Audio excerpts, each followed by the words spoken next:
Yo, what's up everybody, it's Tuna. In today's video, I want to talk about the new season of Torchlight Infinite coming on the 28th of December. This is a pretty exciting one because we are getting a lot of features and a lot of things that the players have been asking for, as well as a lot of content coming to the game. It looks to be a pretty juicy mechanic.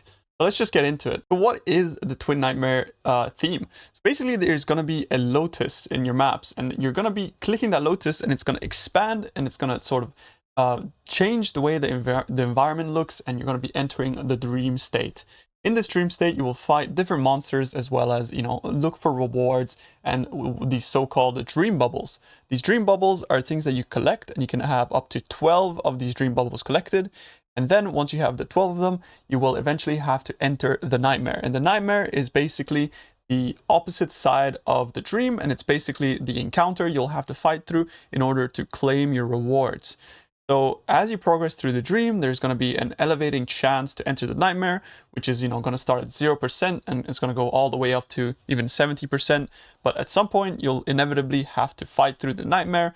And in order to actually claim your rewards, you'll have to, basically get through this challenge. And then by the end of it, you'll claim your rewards. Now, they have promised us that the rewards from this are pretty damn insane, and they've also explicitly mentioned that when you get to like higher waves, you're going to be encountering, rewards such as getting the exquisite box and potentially even the elusive eternity amulet. So that all sounds pretty good, but this wouldn't be a Torchlight Infinite season if it didn't have meta progression tied to it. And as we can see here, there is going to be a passive sort of tree where you can allocate points, and you can fill this out completely as you progress, through the season. However, you're going to want to be prioritizing points and sort of making sure that you spend your points according to how you like to play the mechanic. There are going to be a variety of points that are either going to be buffing the rewards and also the mechanic in the dream state, or on the opposite end of this, buffing the nightmare and stuff like that. So depending on the strength of these nodes and that kind of stuff, we'll sort of be either prioritizing one or the other, or even getting a mix of the two to get the most out of the mechanic. So that looks pretty good. However, we also need to keep in mind that every time we select a reward, we are also getting a downside tied to it. So essentially, as we progress through, you're going to be getting elevating difficulty as you keep scaling up your rewards, and as, of course, you also keep scaling up the downsides. And then all of these downsides are going to culminate to a very difficult encounter that you'll have to go through. And, it's going to be sort of like opportunity cost and sort of a risk versus reward. You do not have the chance to actually completely opt out of it. However, as it seems, we'll definitely have, various attempts at claiming our rewards, as in the end, everyone will get a fair share of good stuff from engaging with the mechanic. It looks to be a pretty cool one because not only is it sort of like an in-map mechanic in that, you'll be just encountering it and doing it every map that you run, which I think is really nice because in the previous season, although we were getting a ton of rewards, going to the city of Eterra, it was sort of like disrupting the gameplay in that we had to go through a loading screen to go into the city itself. That is going to be now a separate mechanic, and we'll talk about that a little bit after. However, the really nice thing about this mechanic is that it does not disrupt that, and you just be able to blast through it and claim your rewards as you're progressing through it just by doing your normal beacons and stuff like that. So that's really exciting for sure. So as in every season, not only is there a lot of content that we can actually engage in while we're doing our beacons, however, there is also a new boss, and this boss has 3 difficulties and 3 invitations that we have to pay to gain access to it. So there's going to be the normal version, the hard version, and the Uber version. If you know anything about Torchlight Infinite bosses, you know that the Uber version are not only extremely lucrative to farm, but also extremely difficult to kill. So you're going to need a pretty insane build to take this one on, and it's pretty exciting because, not only is she going to be like a difficulty barrier for you to get through to test your build against, but she's also going to be giving you a ton of really good rewards, of which they have showcased one of them, and it's pretty damn exciting. One thing that really surprises me about this game is that not only they're adding a lot of content every season, however, they're also sort of revolutionizing the way that their item systems work and trying to really get it right, or to the point where they're really happy with it. However, this does introduce a lot of power creep, but they are pretty good at actually scaling up the difficulty of the game in that it matches the power that we gain, so that the game remains to be pretty, enticing and pretty difficult for us to, always feel like we're being challenged, right? But in this season, the real cool thing that they're adding to items is that we are now actually able to extract legendary powers from items. So what does that mean? you'll be able to get a shard of a unique item, and then you'll be able to sort of take that legendary aspect out of the item and directly imprint it onto one of your non-unique items. So basically, like, imagine you have a a deck stacking weapon.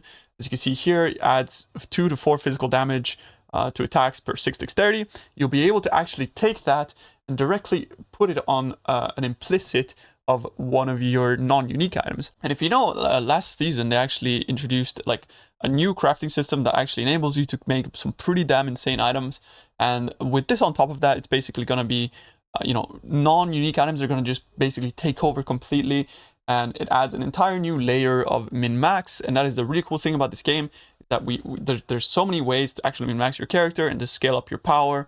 And this adds a whole new layer to it, which essentially is gameplay, because improving our characters and getting our characters to that perfect state is essentially what we strive to do in this game. And I think that's really cool.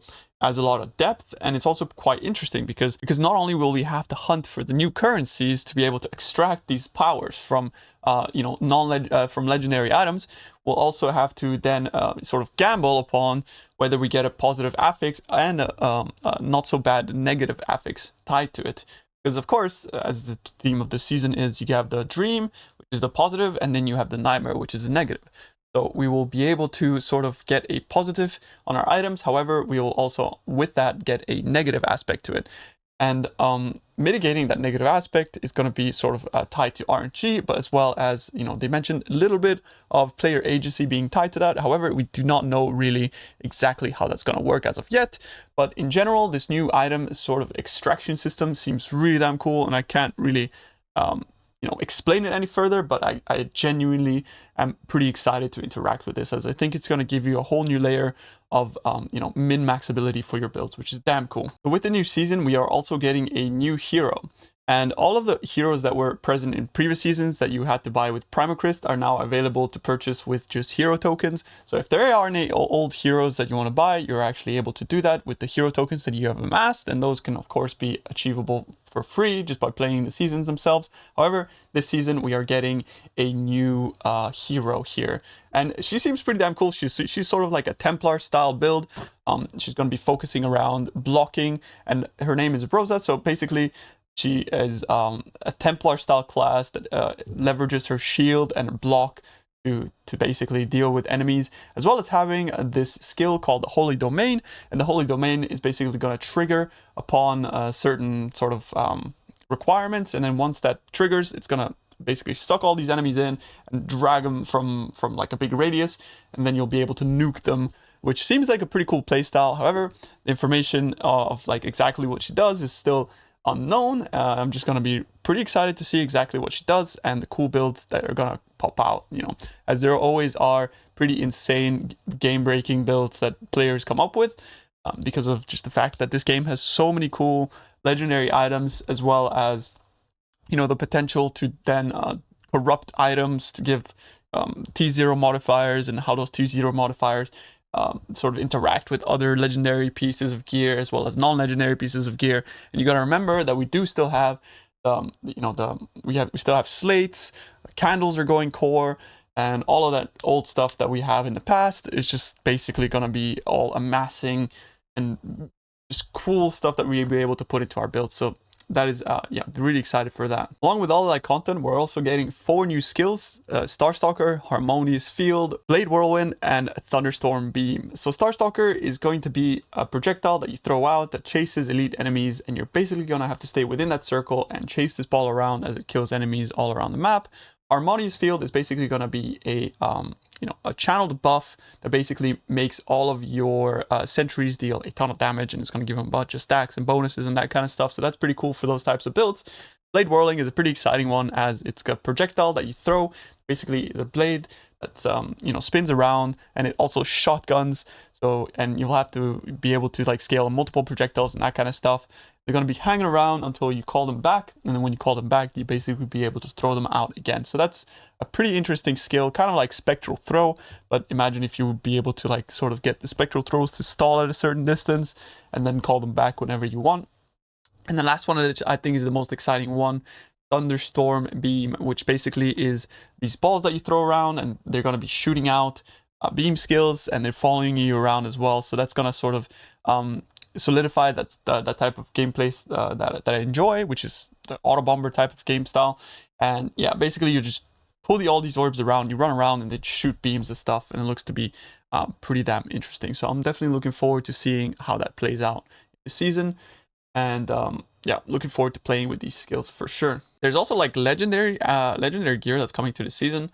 One of which is Namor, which is a belt that drops from the new boss. And this belt is sort of, the strength of it is going to depend on its rolls. So I think what's going to happen is that this belt is going to drop every time you kill the boss.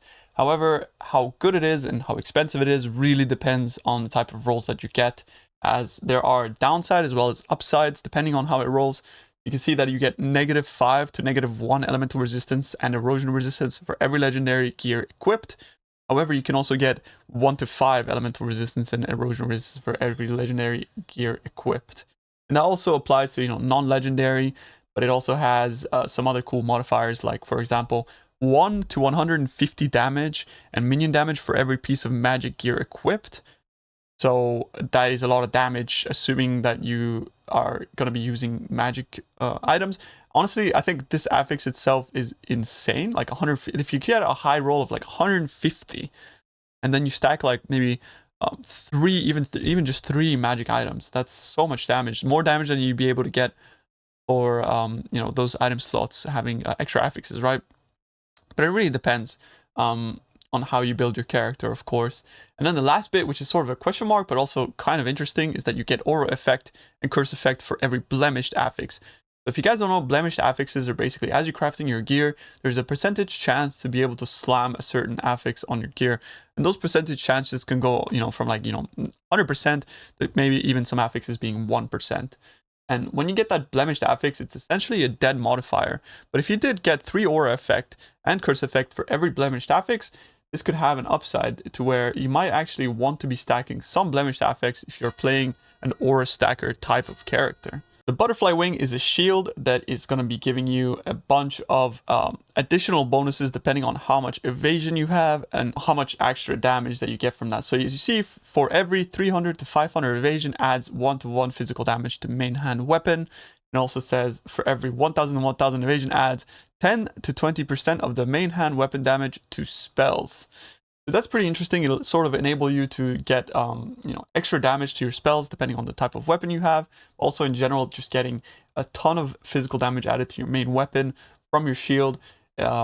It's pretty cool because a lot of evasion stacker builds in the past were sort of getting to the point where they would plateau in terms of damage and stuff like that. So this is sort of going to be solidifying that type of archetype where, you'll be able to get additional damage just by stacking a lot of evasion. Of course, there are other legendary pieces of gear which give some cool bonuses for evasion, like movement speed and all that sort of stuff. It'll be interesting to see if evasion stacker is actually going to become meta thanks to this shield. And of course, this is going to be a corruptible affix, so getting that to T0, I would imagine would go to either less evasion required or give you 2 to 2 physical damage to main hand weapon, which could be pretty damn insane, assuming you can get like a ton of evasion on these characters, right? And it also has 2 options, which I assume is just going to be like 2 different types of drops. It says your evasion cannot exceed 200% of armor, adds evasion equals to 50 to 100% of base energy shield, or your evasion cannot exceed 500% of max energy shield, adds evasion equals to 20 to 50% of armor. So I guess there's 2 versions of this item, and getting A or B is going to be depending on just RNG. But it's a pretty interesting item, and I think I really like the fact that they're playing into certain archetypes and really trying to pinpoint what makes those archetypes strong and just sort of strengthen them. The last item is the Thornbearer's Shackles, which are basically boots that give you bonuses depending on how much you move. And they're sort of a question mark to me right now, but it seems like you could have some pretty insane bonuses from it. So for example, it's going to reward you for using movement abilities rather than moving, and it can give you some pretty insane bonuses. As you can see here, one of the stats says, when having at least 5 stacks of Enduring Advance, 400% critical strike damage. And when having fewer than 8 stacks of Enduring Advance, you get minus 50% physical damage taken. So there is going to be an incentive to sort of get between 5 to 8 stacks of Enduring Advance and keeping it that way. However, how that's going to work in gameplay is a bit bit of a question mark still. As you see, it says for every 2 meters move, gain 1 stack of Enduring Advance. So yeah, it's basically going to be very tricky to balance Enduring Advance and how you play around with it. But the bonuses that you get are pretty insane, right? However, you could see that it also gives a downside. So Enduring Advance for each stack gives -5 physique. That means that you become smaller, and -5% additional critical strike rating. So you definitely do not want to have more than 8 stacks of Enduring Advance, as you basically won't be getting this bonus here, but you will be getting the 400% critical strike damage. The downside of which you'll have to actually get a lot more critical strike rating, and you're going to be a little bit squishier if you are over those 8 stacks. So that's something that you'll have to build around, and it's a pretty cool item. But we'll have to see how it behaves in game and whether there's going to be a way to mitigate the downside, of course. Now, this is a pretty big one. We're getting into the features, and I think this is something that I have sort of been waiting for and asking for a long time. We are finally getting a fully customizable loot filter. And these loot filters are going to be shareable amongst players. So you'll be able to make a loot filter and share it with your friends, or basically, make get it from streamers or YouTubers or whatever. So it's pretty interesting because you'll finally be able to actually customize that and pick up rare item bases depending on what affixes you're looking for, right? As in the past, the developers had to sort of do that on their own, but now you can finally actually, if you are looking for rings with a specific affix onto it to craft, you can actually do that, and you can hide everything else so that there won't be all of this stuff on the floor. And just like, in Path of Exile, I strongly believe that a good item filter makes all of the difference, because you don't get desensitized to loot being on the floor if you only show the things that you actually want to pick up. If you pick up all of those things, there's much more like higher likelihood of those things being good, being useful to your character.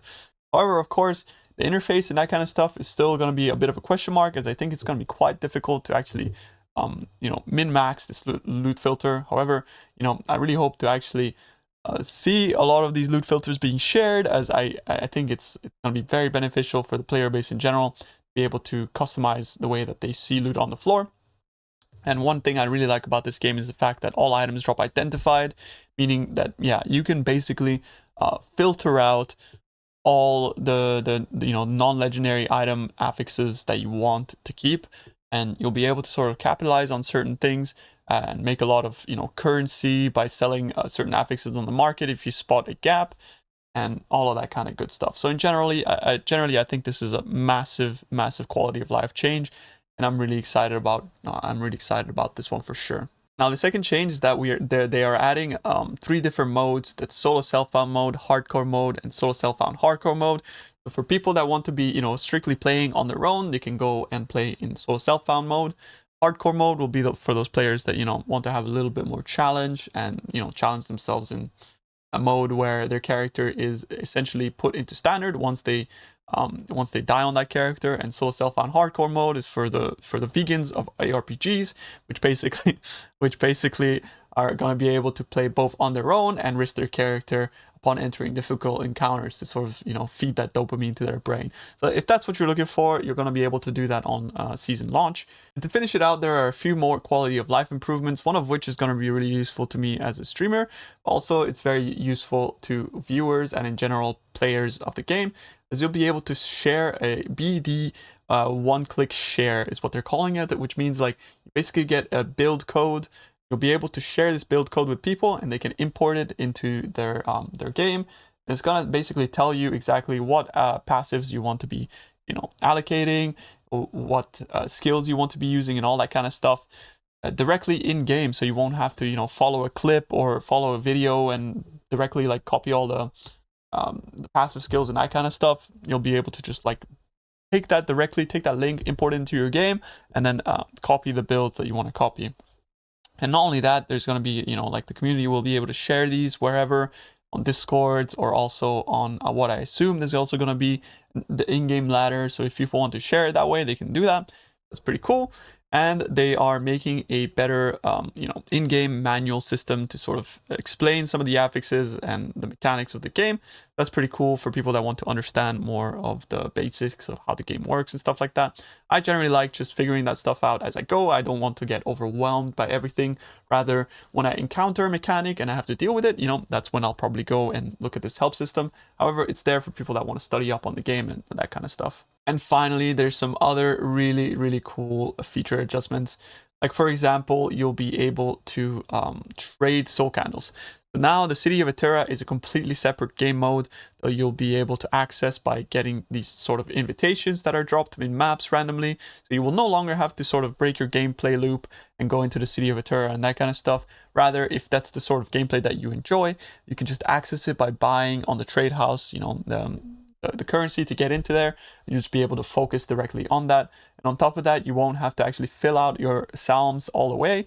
You can just basically scale up the difficulty as you see fit directly from the start. Another massive improvement is that they are unifying the trade house. So that is going to be, unifying European, American, Asian, and Chinese trade houses all into one, meaning that the trade market is going to be a lot less susceptible to, basically monopoly and that kind of stuff, people flipping and whatnot, and builds becoming inaccessible to certain people. As you know, like maybe like I made a crazy build, or someone else like Milky made a crazy build, and that crazy build became very meta. A lot of those items become insufferably expensive, and also in certain cases they didn't exist because they would be bought out entirely on the European auction house.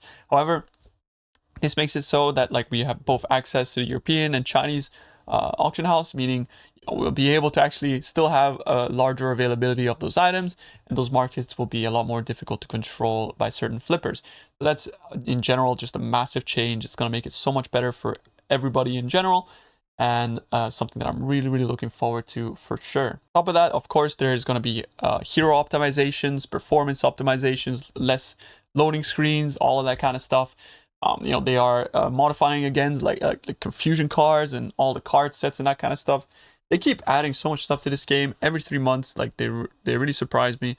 It's, as a Path of Exile player, I'm sort of used to there being a lot of content every 3 months, but I never really expected any other developer to actually have that much, be able to sort of keep up with that, right? But XD have shown that they are actually able to keep up with that, and on top of that, they're just like really exceeding my expectations every season.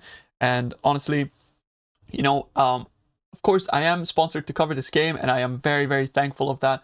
However, I have played this game a ton, and I will show you here. I have over, 600. I have about 600 hours played game. I really recommend it. It's like honestly a ton of fun. Of course, it has its problems. There are a lot of downsides to this game. However, they're working through them.